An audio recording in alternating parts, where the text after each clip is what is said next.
అందరికీ వందనాలండి. ఇప్పటివరకు సహోదరులు అనేక విషయాలు తెలియజేశారు. వాటంటే నేను ఏకోపిస్తున్నాను. దశంభాగం పాత కొత్త నిబంధనలు ఏం రాయబడింది, దీన్ని ఎలా అర్థం చేసుకోవాలి, మనం జాగ్రత్తగా పరిశీలించగలిగితే విమర్శించేవారు అనేక విధాలుగా విమర్శిస్తూ ఉంటారు. అది పాత నిబంధన ఉంది, అది కొత్త నిబంధనలు చేయాల్సిన అవసరం లేదని వాళ్ళు మాట్లాడేవాళ్ళు ఉన్నారు. కొత్త నిబంధనలు వేరేది వచ్చింది అని చెప్పేవాళ్ళు ఉన్నారు. ఏదేమైనప్పటికీ ఈ దశంభాగం గురించి బైబిల్ ఏం చెబుతుంది అనే విషయాలు మనం జాగ్రత్తగా ఆలోచించగలిగితే అందరూ గమనించాల్సిన విషయం ఏంటంటే దశంభాగం కూడా పాత నిబంధనకు సంబంధించింది కాదు. పాత నిబంధన కంటే ముందే ఉంది. పాత నిబంధన రాయబడకముందే దశంభాగం ఉందన్న సంగతి వాళ్ళు గమనించాలి. అది ముందుగానే అబ్రహాం గారు మెల్కీషెదెకుకు ఇచ్చినట్లుగా మనం గమనించగలం. దీన్ని దేవుడు ఎందుకు పెట్టాడు అనే విషయాలు మొదటిసారి మాట్లాడారు అందరూ. దేవుడు వీళ్ళ కృతజ్ఞత భావం కలిగి ఉండడం కొరకని, దాన్ని వ్యక్తపరచడానికి అర్పణలు ఇవ్వాలని అనేక విషయాలు తెలియజేసి వచ్చారు. ఈ దశంభాగాలు దేవుడు ఇమ్మండంలో కూడా ఆయన ఉద్దేశాన్ని కూడా మనం జాగ్రత్తగా పరిశీలించగలిగితే ఇవి 3 రకాలుగా కనబడుతుంటాయండి పాత నిబంధనలు. ఒకటి, దేవుని సేవకులకు అలాగే మందిర పనులు కొరకు దశంభాగం ఇమ్మంటాడు. అలాగే పండగలు కొరకు దశంభాగం ఇమ్మంటాడు. అలాగే బేదల కొరకు దశంభాగం ఇమ్మంటాడు. దేవుని సేవకు కొరకు లేవీల కొరకు ఇచ్చే దశంభాగంలో లేవీలు ఉంటారు. పండగల కొరకు ఇవ్వాలనుకున్న దశంభాగంలో లేవీలు ఉంటారు. బేదల కొరకు ఇవ్వాలన్న దశంభాగంలో లేవీలు ఉంటారు. ఇదంతా దేవుని పని మరింత ఉన్నతంగా జరగాలి, దేవుని సేవకుడు చేయాలి, మందిర కార్యకలాపాలు జరిగించాలన్న ఉద్దేశంతో దేవుడు మీ ఎడల చేస్తున్న దానికి కృతజ్ఞతగా ఇవ్వండి, ఈ పనిని ఉన్నతంగా జరిగించండి అని దేవుడు ఆ మంచి ఉద్దేశంతో ఇవ్వడం మనం గమనిస్తుంటాం. అలా దేవుడు పెట్టిన ఆ క్రమం కొంతకాలం సాగింది. ఒకానొక సమయంలో ఇవ్వడం ఆగిపోయిన వైనం కూడా మనం గమనిస్తుంటాం ఇశ్రాయేలు చరిత్రను గమనిస్తున్నప్పుడు. అలా ఇవ్వకపోయినప్పుడు ఏమవుతుందంటే మందిరంలో జరగవలసిన ఆ కార్యకలాపాలు జరగకపోవడం, మందిర పనులు ఆగిపోవడం, దేవుని సేవ చేసే ఆ యాజకులు ఏమి రాకపోయేసరికి ఆ పనిని పక్కన పెట్టడం, ఇలా జరుగుతున్నప్పుడు హిజ్కియా కాలంలో మరొకసారి ఇవ్వాలన్న ఆజ్ఞను మళ్ళీ గుర్తు చేయించి మీరు ఇవ్వండి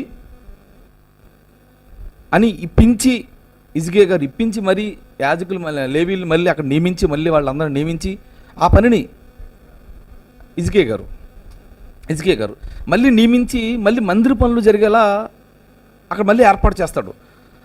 అక్కడ కూడా ఆయన ఆజ్ఞ ఇవ్వడంలో ఉద్దేశం ఏంటంటే మందిర పనులు జరగాలి, దేవుని మందిరంలో కార్యకలాపాలు జరగాలి, దేవుని సేవకులు దేవుని మాటలు చెప్పాలి, ఆ ప్రజలు వినాలి. ఇవన్నీ జరగాలంటే మళ్ళీ వాళ్ళు ఇవ్వాలి. ఇస్తుంది దేనికంటే వీళ్ళు తినడానికి కాదు, దేవుని పనిని బాగా ఉన్నతంగా జరిగించాలన్న ఉద్దేశంతో దేవుడు అక్కడ ఇమ్మని చెప్తున్నట్లుగా మనం గమనించగలం. అలా హిజ్కియా గారు మళ్ళీ ప్రారంభిస్తారు. మళ్ళీ అతి కొద్ది కాలంలోనే మళ్ళీ వీళ్ళు చెరకెళ్ళిపోవడం, చెర నుంచి మళ్ళీ రావడం, వచ్చిన తర్వాత మళ్ళీ వీళ్ళు ఇవ్వడం మానేయడం, మళ్ళీ పనులు మళ్ళీ ఆగిపోవడం. అప్పుడు నెహెమీయా గారు మళ్ళీ అరే బాబు మీరు ఇవ్వాలరా, ఇవ్వకపోవడం వల్ల పనులు ఆగిపోతున్నాయి అని ఆయన మళ్ళీ చెప్పిన తర్వాత మళ్ళీ ఇస్తే మళ్ళీ అక్కడ దేవుని పనులు, మందిరంలో పనులు యాజకులు చక్కగా చేయడం మళ్ళీ మనం గమనించగలం. మళ్ళీ ఈ నిమ్మండంలో ఆయన ఉద్దేశం ఏంటంటే దేవుని పనిని బాగా జరగాలి. ఇక్కడ గమనించాలి, ఈ దశంభాగం దేవుడు ఇమ్మండంలో దేవుని పనిని మళ్ళీ బాగా జరిగించాలనే ఉద్దేశంతో నెహెమీయా గారు చెప్పడం, దాన్ని మళ్ళీ పెట్టి అది కొనసాగుతుంది. అలా కొనసాగించిన మళ్ళీ కొద్ది కాలానికి మళ్ళీ మర్చిపోతారు వాళ్ళు. ఆయన 10వ అధ్యాయంలో గుర్తు చేస్తాడు, ఇవ్వాలి, పని ఆగిపోయిందని చెప్తాడు. 13వ అధ్యాయంకి వచ్చేసరికి మళ్ళీ మర్చిపోతారు వాళ్ళు. అలా కాదు, అక్కడ పని కోసం వాళ్ళు మర్చిపోయినప్పుడు మళ్ళీ ఇవ్వండి, దేవుని పని జరగాలని 10వ అధ్యాయంలో గుర్తు చేసి చేయించిన ఆయన మళ్ళీ మర్చిపోతే 13వ అధ్యాయంలో మళ్ళీ గుర్తు చేస్తాడు, ఇమ్మని చెప్తాడు. వెంటనే మళ్ళీ మర్చిపోతారు. మలాఖీ గ్రంథంలో మరొక్కసారి గుర్తు చేసి దేవుని మందిరంలోకి తీసుకురండి, దేవుని పని ఆగిపోతుందన్న ఉద్దేశంతో, దేవుని సేవ కుంటుపడకూడదన్న ఉద్దేశంతో ఈ దశంభాగాలను పాత నిబంధనలో పదే ఇమ్మని గుర్తు చేసి మరీ చెప్తున్నవైనా మనం గమనిస్తుంటాం. ఇక అలాగే మనం కొత్త నిబంధనకు వచ్చేసరికి యేసుక్రీస్తు వారు కూడా మీరు ఇస్తున్నారు కానీ నీతి న్యాయంగా బతకట్లేదు, వీటిని చేస్తూ వాటిని కూడా చేయండి అని యేసుక్రీస్తు వారు కూడా గుర్తు చేసిన వైన మనం గమనించగలం. ఇక యేసుక్రీస్తు వారు అనంతరం శిష్యులు వీళ్ళంతా మనం సంఘ ప్రారంభాన్ని కూడా గమనిస్తున్నప్పుడు ఇక సంఘ ప్రారంభంలో పనిగట్టుకో దశంభాగం ఇచ్చినట్లుగా ఇమ్మన్నట్లుగా ఇలాంటి పదాలు మనకు కనబడవు. కానీ ఈ కానుక విషయంలో ఇచ్చే విషయంలో ప్రారంభ సంఘం ఎలా ఉందంటే వారు సామర్థ్యం కంటే ఎక్కువే ఇచ్చినట్లుగా మనం గమనించగలం. ఇచ్చే స్థాయి పెరిగింది. మీకు బాగా అర్థం అవడం కోసం ఒక మాట చెప్తాను. ప్రారంభ సంఘాన్ని మీరు గమనించండి, చరస్థిరాస్తులు అమ్మిచ్చేశారంట. ఎందుకు చరస్థిరాస్తులు ఇచ్చేశారు? దేవుడు చరస్థిరాస్తులు ఏమి ఇమ్మనలేదు. చరస్థిరాస్తులు ఇవ్వడంలో అక్కడ ఒక ప్రధానమైన కారణం ఉంది. ఆ వాక్యం చూపి చాలామంది లాగెత్తుంటారు. అక్కడ ప్రధానమైన కారణం ఉంది, అక్కడ అక్కరుంది. అసలు ఏం జరిగింది? చరస్థిరాస్తులు ఇవ్వాల్సిన అంత అవసరం ఏముందని మనం గమనించినప్పుడు ఇశ్రాయేలు, మీ అందరికీ తెలుసు ఇశ్రాయేలుకు పండుగలు 7 పండుగలు ఉంటే అందులో 3 పండుగలకు మాత్రం ఎక్కడున్నా వాళ్ళు ఖచ్చితంగా యెరూషలేము రావాలి. అందులో పస్కా పండుగ, ప్రథమ ఫలముల పండుగ, పర్ణశాల పండుగ, ఈ 3 పండుగలు ఖచ్చితంగా రావాలి. అయితే ఇశ్రాయేలు ఏం చేస్తుంటారంటే పస్కా పండుగకు వస్తారు, 50వ రోజు జరిగే ప్రథమ ఫలాల పండుగ వరకు ఉండిపోతూ ఉంటారు వేరు వేరు దేశాల్లో ఉన్న వాళ్ళందరూ. అలా వస్తూ వెళ్ళిపోతుంటారు. అయితే ఒకసారి ఏం జరిగిందంటే యేసుక్రీస్తు చనిపోయిన తర్వాత వాళ్ళు వచ్చారు, పస్కా పండుగకు వచ్చారు, పులిన రొట్టెలు ప్రథమ ఫలం పండుగ వరకు ఉండిపోవాలి వాళ్ళు. అలా ఉండిపోయిన వాళ్ళు ఆ పండుగ చూసుకొని వెళ్ళిపోవాలి. అయితే ఆ పండుగ రోజు ఏం జరిగిందంటే పేతురు గారు ప్రసంగం చెప్పడం, ఆ ప్రసంగానికి 3000 మంది మారిపోవడం. ఎక్కడి నుంచి వచ్చిన వాళ్ళు నేను చెప్తున్నాను, ఎక్కడి నుంచి వచ్చిన వాళ్ళు వచ్చి మారిపోవడం. మారిపోయిన వారు ఆ బోధలో కొనసాగాలి, కొద్ది రోజులు కొనసాగకపోతే దాని విలువ అది అర్థం కాదు కనుక అలా 50వ రోజు వెళ్ళిపోవాలి. 50వ రోజు వెళ్ళిపోవాల్సిన వీళ్ళు మారిపోయి అక్కడ ఉండిపోతారు. ఎక్కడి నుంచి వచ్చిన వాళ్ళు అలా వచ్చి ఎక్కడి నుంచి వచ్చిన వాళ్ళు అక్కడ ఉండిపోవడం వల్ల వాళ్ళు తెచ్చుకున్న డబ్బులు అయిపోతాయి. వాళ్ళ దగ్గర డబ్బులు ఉండవు. 50 రోజులకు సంబంధించిన డబ్బులు తెచ్చుకుంటూ ఉంటారు వాళ్ళు. అందుకే రోకలు మార్చే పద్ధతి దేవాలయంలో ఉంటుంది.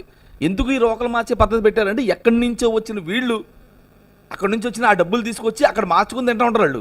50 రోజులకు సంబంధించిన డబ్బులే వాళ్ళ దగ్గర ఉంటాయి, అయిపోయినాయి. అయితే వీళ్ళు వెళ్ళిపోవాలి, కానీ వాళ్ళు మారిన వాళ్ళు అక్కడ ఉండిపోయారు, సంఘంలోనే చేర్చబడ్డారు. అప్పుడు ఉన్నవాళ్ళందరూ అక్కడే ఉండిపోయారు కనుక వాళ్ళు ఇల్లు ఇక్కడ కాదు కనుక వాళ్ళకి ధనం లేదు కనుక వాళ్ళందరికీ ఆహారం పెట్టవలసిన పరిస్థితి వచ్చింది. మొదటి సంఘానికి వచ్చిన వాళ్ళందరికీ ఆహారం పెట్టే అవసరం వచ్చింది. మిగతా ఆ ఊర్లో ఉన్నవాళ్ళు ఏం చేశారంటే చరస్థిరాస్తులు అమ్మి అక్కడ ఉన్న వాళ్ళందరూ కలిసి కూర్చొని పంచుకొని తినే పరిస్థితి అక్కడ కొనసాగిన వైన కనబడుతుంది. ఆ వాక్యం చూపించి అక్కడున్న అక్కర వేరు ఇక్కడున్న అక్కర వేరు చరస్థిరాస్తులు అమ్మేసి ఇచ్చేమనే వాళ్ళు కూడా ఈరోజు చాలామంది ఉన్నారు, అలా మాట్లాడే వాళ్ళు కూడా ఉన్నారు. అయితే అక్కడున్న అక్కర కొలిది వాళ్ళు ఏం చేసి చరస్థిరాస్తులు అమ్మేశారు. ఆ తర్వాత మీరు గమనించండి, పౌలు గారు అనేక సందర్భాలు చెప్తూ ఉంటాడు, కొరింథీ సంఘస్థులు వారు సామర్థ్యం కంటే ఎక్కువ ఇచ్చేసారని చెప్తుంటాడు. అక్కడ ఆస్తులు అమ్మకి ఇచ్చేసారని చెప్పలేదు ఆయన. అక్కడున్న కొత్త నిబంధనకు వచ్చేసరికి అక్కర కొలిది, అవసరం కొలిది, దేవుని పనికి దేవుని సంఘానికి కావాల్సిన అక్కర కొలిది ఇచ్చిన వైను మనం గమనిస్తుంటాం. నేను దశంభాగాన్ని ఏమీ వ్యతిరేకించట్లేదండి. అవసరం మేరకు దేవుని పనికి కావాల్సినంత ఇవ్వాలి. ఇక ఈ దశంభాగం విషయాన్ని కూడా నేను ఓ విషయం చెప్పే ప్రయత్నం చేస్తాను.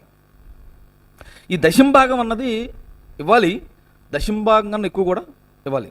అయితే దశంభాగం ఇచ్చే అలవాటు లేని వాడికి దశంభాగం కన్నా ఎక్కువ ఇచ్చే అలవాటు ఎలా వస్తుంది? నీకు కొంచెం బాగా గమనించాలి. అంటే 10 రూపాయలు ఇచ్చే అలవాటు లేని వాడికి 11 రూపాయలు ఇమ్మంటే ఏమిస్తాడు? ఎవడు? కనుక ప్రారంభంలో వచ్చినోడికి దేవుని పని ఎంత అవసరమైతే అంత ఇవ్వన్నాం అనుకో, ఆడు దేవుని నమ్మడం పోతాడు. ఇవ్వాలి, దేవుని పనికి ఇవ్వాలి, దేవుని అవసరతకి ఇవ్వాలి, దేవుని సేవకునికి ఇవ్వాలి, నేర్పించేవాడికి ఇవ్వాలి. ఈరోజు నేర్పించే వాళ్ళకి ఎంతమందికి మనం ఇవ్వట్లేదు? స్కూల్కి వెళ్తాం, ఫ్రీగా చెప్పమనం, ఇక్కడ ఇస్తాం, అక్కడ లెక్కలేం. కానీ దేవుని పని చేస్తున్నప్పుడు దేవుని పని కుంటుపడకుండా దేవుని పని ఉన్నతంగా జరిగినప్పుడు దేవుని గంటేస్తారు, అక్కడ గంటేస్తారు. ఇక్కడ గంటే పరిస్థితి లేదు. దేవుని పని ఉన్నతంగా జరగడం కొరకు ఇవ్వాలి. ఆ ఇచ్చేది ఎంత అవసరం ఉంటే అంత ఇవ్వాలి. కానీ ఆడికి ఆ అలవాటు లేదు కనుక దశంభాగం నుంచి ఆడు కొనసాగించగలిగితే ఏ స్థాయి కన్నా ఇచ్చే అలవాటు వాడుకు ఉంటుంది. నేను దేవుని పనికి ఎక్కువ ఇవ్వాలని చెప్తున్నాను, దశంభాగాన్ని ఎక్కువ ఇవ్వాలంటున్నాను. కానీ అది ఎలా అలవాటు అవుతుంది? 6 చరస్థిరాస్తులు ఇవ్వగలిగారంటే వాళ్ళకి ముందు నుంచి ఒక అలవాటు ఉంది. దేవుని పనికి ఇచ్చే అలవాటు 10 ఇచ్చే అలవాటు ఉంది. 10 ఇచ్చే అలవాటు ఉన్నవాడు అంతకన్నా ఎక్కువ ఇస్తాడు ఈజీగా. ఒక మాటలో చెప్తాను, దేవుని పనికి ఇవ్వాలి అనుకున్న వాడికి మనం చెప్పనవసరం లేదు. ఇవ్వాలని ఆలోచన లేని వాడికి చెప్పిన ఉపయోగం లేదు. ఈ పెంటంతా పెట్టిది ఎవడంటే ఇవ్వకూడదనే మైండ్ ఉన్నాడు, పెంట పెడుతుంటాడు. నిజమండి, ఆడు పెద్ద దరిద్రుడు అండి బాబు. పెద్ద దరిద్రులు ఉన్నారు, గర్భదరిద్రులు అంటారు వీళ్ళని. అలాంటి పుట్టకపోతే మేలు. దేవుని పని పాడైపోతుంటుంది. మళ్ళీ ఈడే దేవుని పని చేసేవాళ్ళగా, దేవుని పని బాగా జరిగించేసేవాళ్ళగా మాట్లాడుతుంటాడు. కనుక దేవుని పనిని జరగడానికి అవసరం కొలిది, అక్కడ కొలిది ఎంత ఇచ్చినా తప్పైతే లేదు. కొత్త నిబంధనలో ఉన్నతంగా ఇచ్చిన పరిస్థితులు ఉన్నాయి, సామర్థ్యం కంటే ఎక్కువ ఇచ్చిన పరిస్థితులు ఉన్నాయి. అలా ఇవ్వాలి అంటే ఆడికి ముందు నుంచి ఇచ్చే అలవాటు ఉండాలి. మీ అందరికీ ఒక విషయం చెప్పే ప్రయత్నం చేస్తాను, మీ అందరికీ తెలిసిన విషయమే. యేసుక్రీస్తు వారు ఏం చెప్తుంటాడంటే మోహపు చూపు చూడకూడదు అంటాడు. అక్కడ వ్యభిచారం అంటే ఇక్కడ మోహపు చూపు అంటాడు. అసలు వ్యభిచారం అన్నది చేయకుండా ఉండాలంటే ముందు మోహపు చూపు చూడకూడదు. ఇది నీకు అలవాటు అయితే ఆటోమేటిక్గా నువ్వు అది చేయకుండా ఉంటావు. అంటే కింద నుంచి మనం చిన్న చిన్న ఆజ్ఞలు పాటించుకుంటూ వెళ్తేనే పెద్ద ఆజ్ఞలు మనం పాటించగలం. అంతా ఇవ్వాలి, అవసరం కొలిది ఇవ్వాలి అనే ఈ ఆజ్ఞను మనం పాటించాలంటే ముందు ఇచ్చే అలవాటు ఉండాలి నీకు. దేవుడు అంతా ప్రారంభం నుంచి ఇచ్చే అలవాటు నేర్పించాడు తన పిల్లలకు. కనుక కొత్త నిబంధన పాత నిబంధన అంతా మనం గమనిస్తున్నప్పుడు దేవుని పని కుంటుపడకుండా దేవుని పని ఉన్నతంగా జరగడానికి జరిగించడానికి దేవుడు కానుకు లేదా దశంభాగం ఏర్పాటు చేస్తున్నట్లుగా మనం గమనించగలం. పొందాక సహోదరులు మాట్లాడినట్లుగా దశంభాగం తీసుకున్నాడు కూడా దశంభాగం తీయాలి. నిజంగా నేను ఇప్పటికీ చెప్తున్నాను, నాకు 2-3 దశంభాగం ఇస్తారు. నేను ఎప్పటికీ ఒక్క రూపాయి కూడా, ఆ రూపాయిని ఇప్పటికొచ్చి ఒక్క రూపాయి కూడా నేను తినలేదు. ఖచ్చితంగా దేవుని పనికి సంఘంలో ఏదైనా అవసరం ఉంటే వాడతాను, భేదాలు ఎవరైనా అడిగితే ఇచ్చేస్తాను, మీటింగ్స్ ఏమైనా పెట్టాలంటే అవి పెట్టిస్తుంటాను. ఇప్పటికి ఒక్క రూపాయి కూడా నేను వాడుకోలేదు. నాకు వచ్చే ప్రతి కానుక విషయంలో దశంభాగాన్ని ఎక్కువ తెస్తాను. అసలు నాకు ముందు దశంభాగం తీసి అలవాటు లేదు. నేను అలవాటు నేర్చుకుంటాను ఇవ్వడం, అంతకన్నా ఎక్కువ ఇవ్వడం అలవాటు నేర్చుకుంటున్నాను. దశంభాగాన్ని ఎక్కువ ఇస్తున్నాను, ఇంకా ఎక్కువ ఇవ్వాలనే నేను ఆశతో ఉంది, నాకు ఆడైతే లేదు. కానీ అందరిని ఎలా చూస్తున్నారంటే ఓవరాల్గా అందరూ తినేస్తున్నారు అనే విషయాన్ని ఓవర్లుక్తో చూస్తూ వాళ్ళు తినేస్తున్నారు కనుక ఇది ఇవ్వకూడదు అనే ఓ భావంలో దీన్ని కొట్టుపడేసే వాళ్ళు చాలామంది ఉన్నారు. అందరూ చెడ్డోళ్ళు లేరు, అలానే అందరూ మంచివాళ్ళు లేరు. కనుక మంచివారు ఎవరో చూసి దేవుని పని చక్కగా జరిగించేవాళ్ళు, సంఘ కార్యక్రమాలు చేస్తున్న వాళ్ళు. నిజంగా చాలా సంఘాల్లో సువార్తలు ఉండవు, సభలు ఉండవు, ఎలాంటి కార్యక్రమాలు ఉండవండి. ఏడుమి తీయడం అన్నట్టు ఉండదు. కానీ చాలామంది సేవకులు సువార్తలు పెడుతూ ఉంటారు, సభలు పెడుతూ ఉంటారు, అనేకులకు సేవా కార్యక్రమాలు పెడుతూ ఉంటారు.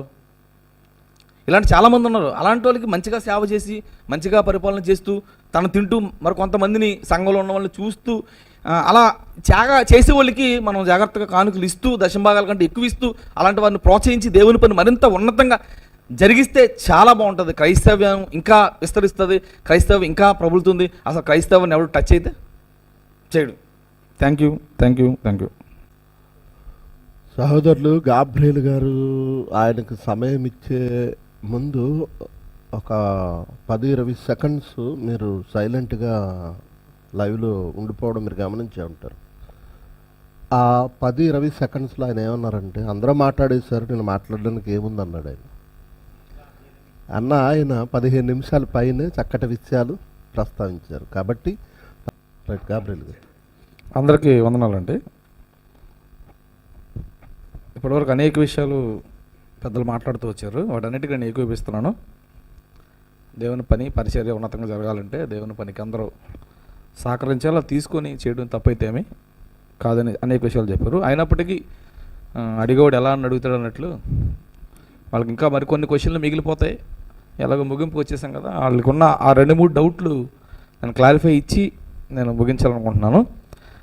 ఇన్ని చెప్పిన తర్వాత కూడా వాళ్ళకి వచ్చే డౌట్ ఏంటంటే ఈ దశంభాగం లేదా దేవుని పని తీసుకోవడం అనేది మీరు దశంభాగం లింక్ పెట్టి మీరు అన్నీ మాట్లాడుతున్నారు. పాత నిబంధన ప్రకారంగా అది లేవీలు యాజకులు మాత్రం తీసుకోవాలి, మీదే గోత్రం మీరు యాజకులు అనే ప్రశ్న వాళ్ళకి ఉత్పన్నం అవుతూ ఉంటుంది.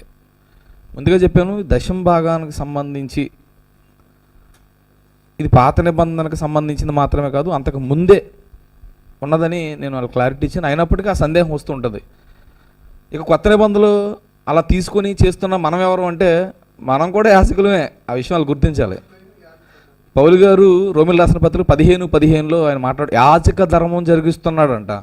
ఆయనే గోత్రం, ఆయన బెన్యామీను గోత్రం. మరి ఎందుకు బెన్యామీనికి సంబంధించిన ఈయన లేవీలకి సంబంధించిన యాజక ధర్మం జరిగిస్తున్నాడంటే యాజక ధర్మం మార్చబడింది. అహరోను క్రమం కాదు, ఇది మెల్కీషెదెకు క్రమం మార్చబడింది. పేతురు రాసిన మొదటి పత్రిక, రాజులైన యాజక సమూహం. పేతురు రాసిన మొదటి పత్రిక 2:9 వచ్చిన ప్రకారం చీకట్లో నుండి ఆశ్చర్యకరం తన వెలుగులోకి వచ్చిన మనమంతా యాజకులుగా మార్చబడ్డాం. అందులో దేవుని పని కొంతమంది నియమించబడ్డారు. అందులో పరిచారకులు ఉన్నారు, సువార్తకులు ఉన్నారు, అంత చాలామంది ఉన్నారు. ఆ పని కొంతమంది నియమించబడి అదే పని చేస్తూ ఆ పనులన్నీ పక్కన పెట్టి ఇదే పని చేస్తున్నారు. వీరికి అర్హత ఉంది, అది వాళ్ళు గమనించాలి.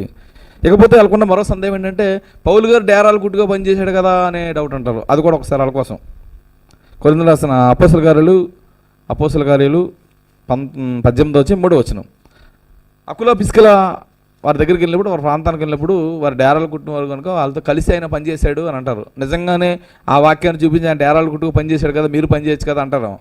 వాళ్ళు నిజంగానే ఆయన డేరాలు కుట్టుకునే పనిచేస్తూ ఉంటే అన్ని ప్రాంతాలు ఎలా తిరగలిగాడు? ఆ విషయం కూడా గమనించాలి. అవసరాన్ని బట్టి అది కూడా ఎన్ని రోజులు ఎంతకాలం అని మీరు చూడగలిగితే అదే అపోస్తల కార్యాలు 18:11 మీరు చూడగలిగితే ఆ ప్రాంతంలో 18 నెలల పాటు అక్కడ ఉన్నాడు. 18 నెలల పాటు వారితో కలిసి అక్కడ పనిచేస్తూ ఆ ప్రాంతంలో చేశాడు. ఆ తర్వాత 18 నుంచి 23 వరకు చూడండి, ఆయన ఆయా ప్రాంతాలు తిరుగుకుంటూ వెళ్ళిపోయాడు. ఈ వ్యాపారాన్ని అన్ని ప్రాంతాలు తీసుకెళ్ళి చేయలేదు ఆయన, అది గమనించాలి. కనుక డేరాలు కుట్టుకుని పనిచేసేవాళ్ళు ఆ వాక్యంగా చూస్తున్నారు. ఆయన 18 నెలలు మాత్రం చేశాడు, ఆ తర్వాత ఆ ప్రాంతానికి ఆయన తిరిగి వెళ్ళిపోయాడన్న సంగతి కూడా వారు గమనించాలి. ఇక వాళ్ళు వేసే మరో కౌంటర్ ఏంటంటే కొరింథీయులకు రాసిన మొదటి పత్రిక 9:18 ఆయన ఉచితంగా నేను సువార్తను ప్రకటించింది అంటాడు. నాకు ఉచితంగా ప్రకటించాలి ఉంది. ట్రైన్ డబ్బులు తీసుకున్నాడు ఇక్కడ రావాలంటే, మళ్ళీ వెళ్ళాలన్నా కూడా డబ్బులు తీసుకుంటున్నాడు. లేవు నాకు ఆడ ఏం చేయాలి మరి, ఆడేమో ఫ్రీగా తీసుకురావట్లేదు. నువ్వు ఫ్రీగా తీసుకొస్తే మీ ఇంటికి లేదా మీ ఊరికి మీ సంఘానికి ఫ్రీగా నన్ను తీసుకెళ్ళి ఫ్రీగా వాక్యం చెప్పొచ్చేస్తా, నాకు అలాంటి ప్రాబ్లం లేదు. మరి ఆయన ఉచితంగా చెప్పాడు, మీరు ఉచితంగా చెప్పొచ్చు కదా అని అంటారు. అదే కొరింథీయులకు మరొక పత్రిక ఆయన రాస్తూ, నేను ఉచితంగా మీకు అయితే చెప్తున్నాను కానీ మీరు మంచోళ్ళు కాదు, ఈ ప్రశ్న అడుగులు లాంటి వాళ్ళు కూడా మంచోళ్ళు కదా వాళ్ళు. అలా విమర్శించే వాళ్ళకి ఆయన ఏం చెప్తారంటే అదే కొరింథీ పత్రిక 2 కొరింథీ పత్రిక 11 ఆయన మాట్లాడుతూ, నేను ఉచితంగా ఎలా ప్రకటించండి, వేరే ప్రాంతం వాళ్ళు నాకు ఇచ్చారు, నేను మీకు ఉచితంగా ప్రకటించగలిగాను. ఎందుకంటే మీరు ఇవ్వాలి చేయాలంటే మీరు అన్నీ మీరు దోచేస్తున్నారు, ఇల్లు కట్టేస్తున్నారని మీరు మాట్లాడే రకాలు విమర్శిస్తారు మీరు. అందుకని మిమ్మల్ని అడగకుండా మిమ్మల్ని ఇబ్బంది పెట్టకుండా మీకు సువార్తను ప్రకటించాను, వేరే ప్రాంతాల ద్వారా నేను అది చేయగలిగానని దానికి సమాధానం చెప్తాడు. ఇకపోతే ఇంకా కొంచెం మనం ముందుకు వెళ్ళి ఆలోచించగలిగితే దేవుని పని చేసేవారి విషయంలో అసలు బైబిల్ కొత్త నిబంధనలు ఎంత ఖచ్చితంగా చెబుతూ ఉంటాడంటే పాత నిబంధనని చూపిస్తూ మాట్లాడుతుంటాడండి. ఒక పదం మాట్లాడుతుంటాడండి. పాత నిబంధనలో వాళ్ళు ఆ పదాన్ని ఒకసారి అడిగే వాళ్ళ కోసమని చదువుదాం, ముగించేద్దాంలేండి, కంగారు పడకండి. కొరింథీయులకు రాసిన మొదటి పత్రిక 9:11 మీ కొరకు ఆత్మ సంబంధమైన మేము ఎత్తుతుండగా మీ వలన శరీర సంబంధమైన ఫలములు కోసుకున్నట్టు గొప్ప కార్యమా? అదే మీరు పెద్ద ఫీల్ అయిపోతారండి. మీకు పెట్టే ఆహారం ఉంది, అది చాలా గొప్పదిరా బాబు. మీరు మాకు పెట్టే ఆహారం పెద్ద గొప్పదేం కాదు. 5 నిమిషాలు పెడితే ఇంకా 5 నిమిషాలు అరిగిపోద్ది. మేము పెట్టేది మిమ్మల్ని పరలోకం తీసుకెళ్తుంది అని చెబుతూ ఒక విషయాన్ని నేను కోట్ చేస్తున్నాడండి. 13 ఆలయ కృత్రములు జరిగించేవాడు ఆలయం వలన జీవనం చేయుచున్నాడనియు బలిపీఠం వద్ద కనిపెట్టుకొని ఉండువారు బలిపీఠంతో పాలువారు ఉన్నారని మీరు ఎరగరా? పాత నిబంధన సంగతి మీరు చెప్తున్నారు కదా, వాళ్ళందరూ అక్కడ ఉండే ఎలా అయితే వాళ్ళు తిన్నారో అని ఒక విషయం చెప్తూ మనకు విషయం తెలియజేస్తున్నాడండి. ఎలాగున పాత నిబంధనలో దేవాలయం దగ్గరుండి ఆ లేవీలు ఎలాగైతే వారి ఇచ్చినవి తింటూ దేవుని పనిని ఎలాగైతే వాళ్ళు చేశారో అలాగునే సువార్త ప్రచురించేవారు సువార్త వలన జీవింపవలనని ప్రభు నియమించున్నాడు. మీరెవరంటే ప్రభు నియమించాడు రా బాబు, మమ్మల్ని ప్రభు నియమించాడు ఈ పని కొరకు. మేము చదువుకున్నాం, మేము ఉద్యోగం చేయగలం, వాటన్నింటిని పక్కన పెట్టి ఈ పని కొరకు ప్రత్యేకపరచుకొని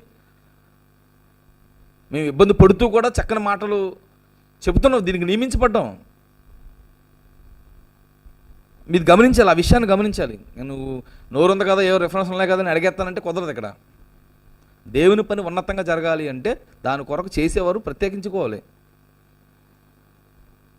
సంఘం అంటే ఎంతో భారం కనుక ఆ విషయాన్ని కూడా గమనించాలి. ఇక కొత్త నిబంధనలో పౌలు గారు ఈ దేవుని పని చేసేవారి విషయమే అని ఎలాంటి పదాన్ని మాట్లాడతాడంటే తిమోతికి రాసిన మొదటి పత్రిక ముగించేస్తాను 5:17 బాగుగా పాలన చేయు పెద్దలను విశేషముగా వాక్యమందును ఉపదేశమందును ప్రయాసపడిన వారిని రెట్టింపు సన్మానమునకు పాత్రులుగా ఎంచాలి. రెట్టింపు సన్మానం అంట. ఏ సన్మానితే సరిపోదా? కాదు. దేవుని పనిని బాగా చేసేవాళ్ళు, బాగా చెప్పేవాళ్ళని రెట్టింపు సన్మానమునకు పాత్రగా ఎంచాలి. నీకు రెట్టింపు సన్మానం అంటే అర్థం కాదని చెప్తున్నాడు. పనిచేసే ఏమంటాడు, కింద మాట్లాడుతుంటాడు, నూడ్చిడి ఎద్దు మూతికి చింకము వేయవద్దు అని లేఖనం చెప్పుచున్నది కదా, పనివాడు జీతానికి పాత్రుడు. సన్మానించాలి. సన్మానించడం దండేసులు చేస్తానంటే కుదరదు. ఆయన అవసరాలన్నీ మనం తీర్చాలనే విషయాల్ని అక్కడ మాట్లాడుతున్నాడు. నిజంగా దేవుని పని ఉన్నతంగా చేసే సేవకులు చాలామంది ఉన్నారు. వాళ్ళకి ఎన్నో అవసరాలు తీర్చేవాళ్ళు లేరు. అందుకు నేను నా కోసం చెప్తున్నాను. నాకు పెద్ద సంఘం ఉంది, 150 మంది సంఘం. ఈరోజు తినడానికి నాకు చాలా ఇబ్బంది. దేవుని పని చేయాలని ఉంది, చేయడానికి సహకరించే వాళ్ళు లేరు. నేను ఏ రోజు వాళ్ళు ఇవ్వాలి, మీరు ఇవ్వాలని ఏ రోజు నేను ఫోర్స్ చేయలేదు. ఇవ్వాలని వాళ్ళకి తెలుసు, ఎవడో ఇవ్వకపోవడం అనేది వాళ్ళ ఇష్టం. అలా దేవుని పని ఉన్నతంగా చేసే సేవకులు ఉన్నారు, మంచి మంచి సేవకులు ఉన్నారు. నాకు తెలిసిన ఒక మంచి సేవకుడి కోసం చెప్తానండి, చెప్పి ముగిస్తాను. అవసరం అనుకుంటున్నాను చెప్పడం, చెప్తాను. నాకు వేరే సంఘం నుంచి ఒక కుర్రోడు ఫోన్ చేశాడు. మీకు చాలా ఇబ్బందిగా ఉంది కదా, మీకు నా దశంభాగాన్ని మీకు పంపిస్తాను అన్నాడు. అసలు నాకు ఇంట్రెస్ట్ లేదు, వద్దన్నా, మీ సేవకుడికి ఇచ్చుకో అన్నా. లేదు మా సేవకుడితో నేను మాట్లాడి పెడతాను అన్నాడు. ఆ తర్వాత ఆ సేవకుడు ఏం చెప్పాడో నాకు తెలీదు. డబ్బులు వేశారు, నాకు డబ్బులు వేశారు. ఆ డబ్బులు నా అవసరాలకి నేను వాడుకున్నాను. అంటే ఆ సేవకుడు పర్మిషన్ ఇవ్వకపోతే నాకు వచ్చే అవకాశం ఉండదు. లేదు నా డబ్బు నాకే ఇవ్వాలి, నేను తినేయాలని ఆయన అనుకోవచ్చు. నేను పని చేస్తున్నాను కదా నాకు ఇవ్వచ్చు ఆయన అనుకోవచ్చు, కానీ ఆయన అనుకోలేదు. ఆయన కాకినాడలో ఉంటాడు. ఆయన పేరు అరోరా గారు. ఆయన ఆరోగ్యం కొరకు ప్రార్థన చేయండి, చాలా మంచి మనిషి. ఆయన కొరకు ప్రార్థన చేయండి. అంటే అలా మంచిగా ప్రోత్సహించే సేవకులు కూడా ఉన్నారు. తినేసేయాలి, వెనకాల వేసేసుకోవాలనే వాళ్ళు లేరు. నేను చెప్తున్నాను, ఈరోజు నా దగ్గర ఉన్న బైబిల్ కానీ, నా దగ్గర ఉన్న పుస్తకాలు కానీ నా కాడ కొనుక్కునే సోమత లేదు. ఒక సేవకుడు కొన్నాడు, ఆయన కాకినాడలో ఉంటాడు. ఆయన పేరు అరోరా గారు. ఆయన కొరకు ప్రార్థన చేయండి.